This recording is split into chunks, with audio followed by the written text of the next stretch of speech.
is National Volunteering Month, and many nonprofits say they need more extra hands than ever before. Taylor Johnson is on your side with how organizations are hoping to connect with a new wave of helpers. Well, John and Aaron, at one point, Nebraska was on top with one of the highest rates of volunteering in the country, according to AmeriCorps. But a lot has changed since that designation, and community leaders aren't losing hope. Before COVID, Partnership for Kids had at least 300 volunteers. 130 right now. So you can see the numbers difference. Deb Denbeck is the organization's president and CEO. For her, it's hard getting those volunteer numbers back up.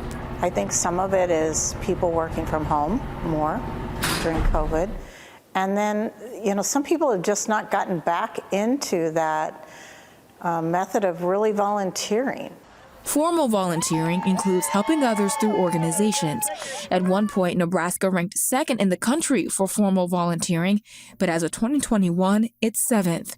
Mental health being one of the key factors. People are just really trying to take care of themselves, and so trying to create that balance where a lot of time volunteering has to happen outside of their standard 8 to 5 jobs or outside of their jobs. And I think people are just trying to keep their head above water. Getting the word out is also important.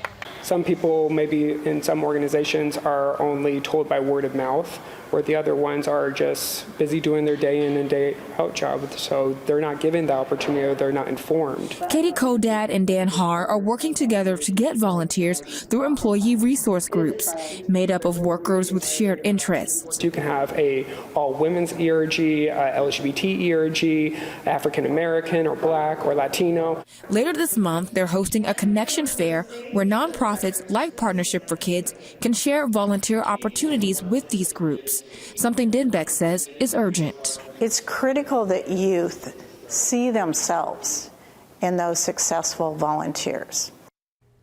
If your company or organization has an employee resource group with interest in volunteering, details on the Connection Fair and other opportunities can be found on our website, WOWT.com.